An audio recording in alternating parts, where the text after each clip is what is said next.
cette étude s'intéresse à la richesse créée par les entreprises du CAC 40 et cherche à comprendre comment se répartit cette valeur ajoutée. On apprend donc que sur les 373 milliards d'euros de richesse créée en 2018, plus 10% en 2 ans, les salariés en ont touché plus des 2 tiers, 265 milliards d'euros. Ce montant comprend les salaires, les primes, la protection sociale, les retraites, mais aussi l'épargne et l'actionnariat salarié. Les deuxièmes grands bénéficiaires, eh bien, ce sont les États. Ils ont touché 72 milliards d'euros, avec 29 milliards d'euros d'impôts de production. Ce sont par exemple les impôts qui s'appliquent sur les importations de biens et de services, mais aussi la taxe foncière ou la taxe sur les salaires. 33 milliards d'euros d'impôts sur les bénéfices, l'impôt sur les sociétés, et enfin 10 milliards d'euros de fiscalité sur les dividendes. Enfin, le troisième grand bénéficiaire, eh bien, ce sont les actionnaires avec 36 milliards d'euros de dividendes nets d'impôts. Conclusion donc de cette étude, eh bien, les groupes du CAC 40 ont réinjecté beaucoup de leur valeur ajoutée dans la société pour les salariés et les collectivités.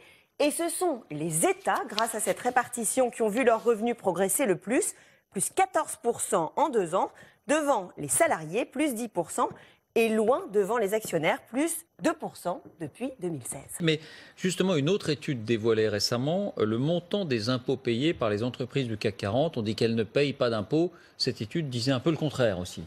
Oui, cette étude du Nouvel Obs mesure l'empreinte fiscale des entreprises du CAC 40. Elle tient compte de leurs impôts et de leurs cotisations sociales. Et on découvre le niveau de ces montants. Ça se chiffre en milliards. Là encore, on est loin des idées reçues. Alors, en rang des meilleurs contribuables, eh bien, on trouve les banques. Le Crédit Agricole a décaissé 5,8 milliards d'euros de prélèvements obligatoires en 2017, mais aussi BNP Paribas, 4,2 milliards d'euros, et la Société Générale, 3,2 milliards d'euros. Autre contribuable exemplaire, eh bien, dans le BTP, par exemple, Vinci a payé 3,8 milliards de prélèvements obligatoires en 2017, Bouygues 2,1 milliards. Dans le luxe, belle empreinte fiscale pour LVMH, avec 2,4 milliards d'euros de prélèvements obligatoires, et pour Hermès, 500 millions d'euros. LVMH acquitte 54% de ses impôts en France, alors que l'entreprise n'y fait que 10% de ses ventes. Hermès, lui aussi, paye 43% d'impôts en France pour 14% de ses ventes.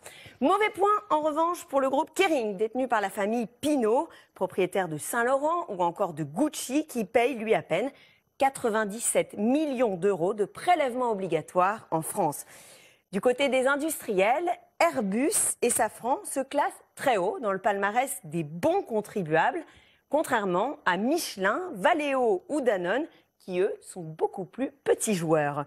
Enfin, dans le secteur de l'énergie, Engie, 18e valeur en bourse, paye 3 milliards d'euros de prélèvements obligatoires en France, alors que Total, 3e groupe du CAC 40, ne paie, lui, que 160 millions d'euros en tout et pour tout. Donc oui, les montants de ces impôts sont très importants, mais en matière de fiscalité, de très grosses inégalités subsistent entre ces entreprises. Je reviens sur le constat général parce qu'on ne sait plus à quel sens vouer. Il y a quelques mois, près d'1 an je crois, on avait parlé, et ici même, d'une étude d'Oxfam qui indiquait que, en tout cas, qui arrivait à des conclusions à peu près inverses sur le partage des richesses, Jennifer. Comment est-ce possible ?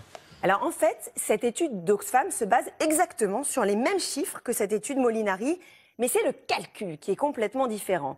Quand l'Institut Molinari prend pour base de calcul la richesse créée par les entreprises du CAC 40, Oxfam base son calcul sur le bénéfice net de ces entreprises, ce qui n'inclut donc pas les impôts versés par ces entreprises, ce qui n'inclut pas non plus les salaires, la protection sociale et les retraites des salariés.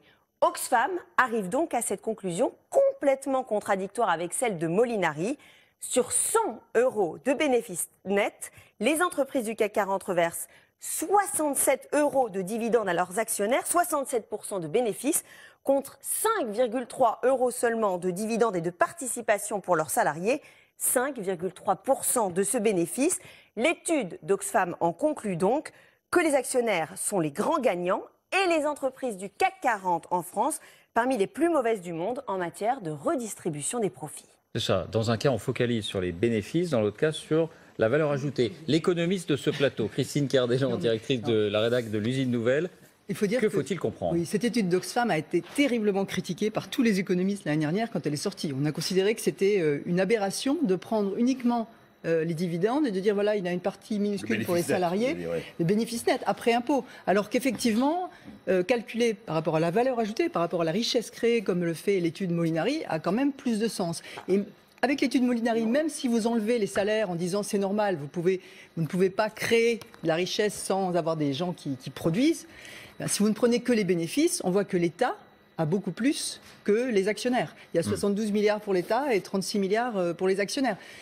La seule chose qui puisse réconcilier, à mon avis, les deux études, c'est de dire qu'il faut que les salariés soient de plus en plus actionnaires de leur entreprise. Comme chez Vinci, dans le BTP, Vinci, Bouygues, Eiffage, mais aussi chez Safran ou chez Nexity. Donc ils aient une participation aux bénéfices. Voilà. C'est ce que De Gaulle déjà voulait en 1967, c'est-à-dire à mi-chemin entre le capitalisme et le communisme, il y a un capitalisme dans lequel tous les salariés auraient une petite part de leur entreprise.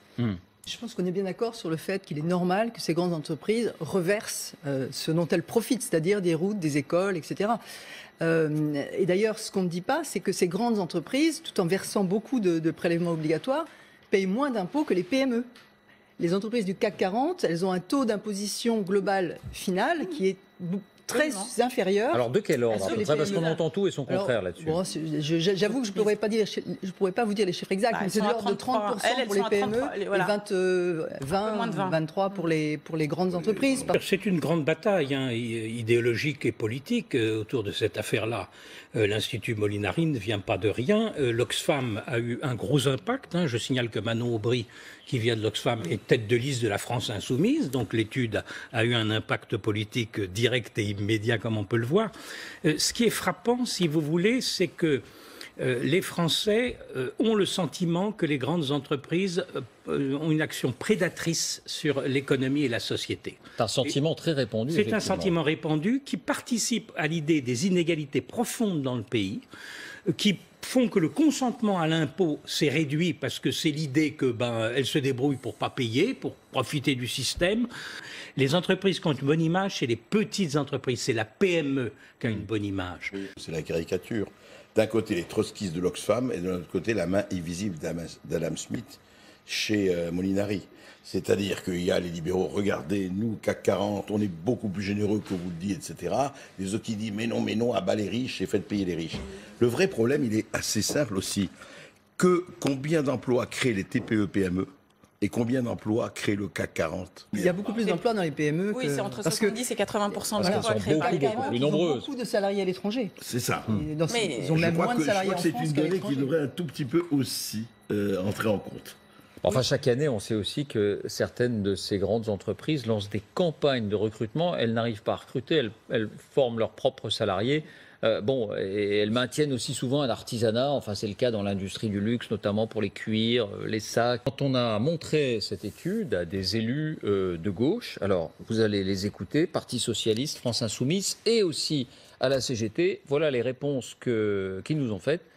Cette étude sous-entend que ce sont les actionnaires qui gagneraient le moins dans cette affaire. Là, franchement, c'est à se tordre de rire.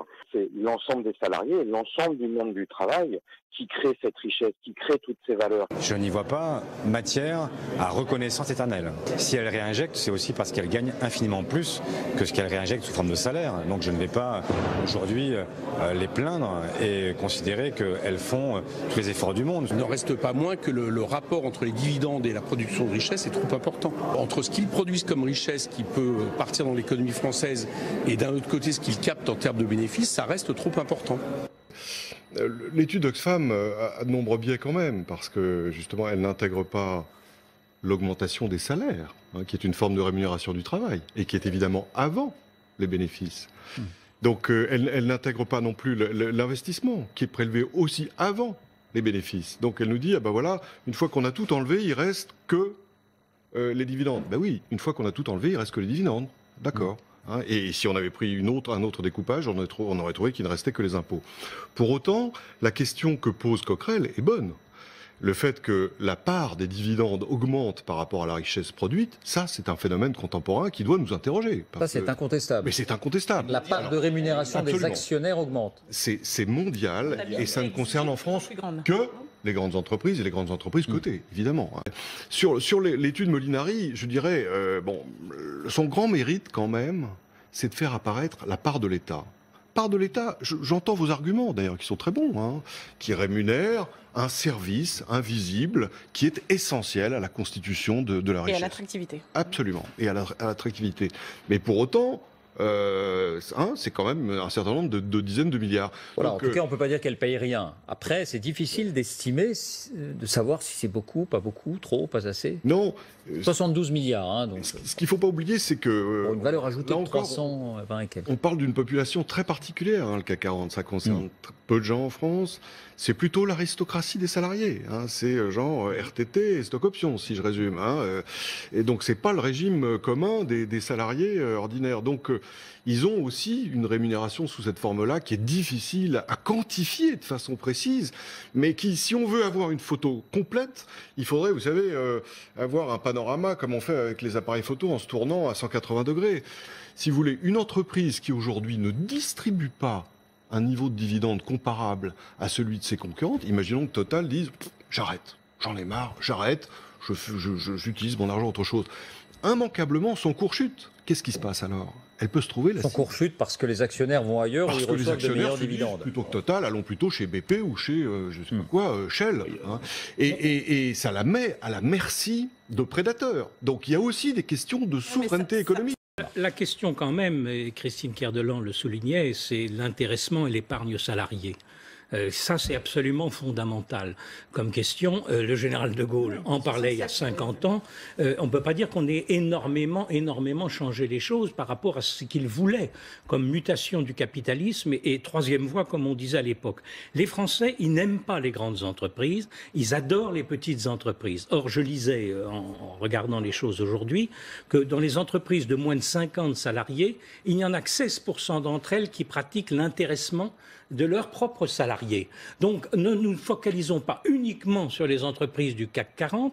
Pourquoi on ne développe pas davantage en France, là je me tourne vers François Langlais, pourquoi on ne se développe pas davantage l'intéressement salarié, y compris dans les petites ou moyennes entreprises? Écoutez, avant de votre réponse, François, ce qu'on disait justement, parce que c'est, semble-t-il, une préoccupation. C'est vrai, tout le monde se dit pourquoi pas plus d'intéressement ici, tous les salariés possédaient une grande partie de l'entreprise. Écoutez Emmanuel Macron et Bruno Le Maire récemment. Mais quand ça va mieux, je veux aussi que les salariés puissent avoir leur part de la réussite. Donc être intéressés. Et donc je souhaite qu'on puisse revisiter cette belle invention gaulliste de l'intéressement et de la participation. Mieux associer les salariés aux résultats des entreprises avec l'intéressement et la participation. Verser de l'intéressement à tous leurs salariés.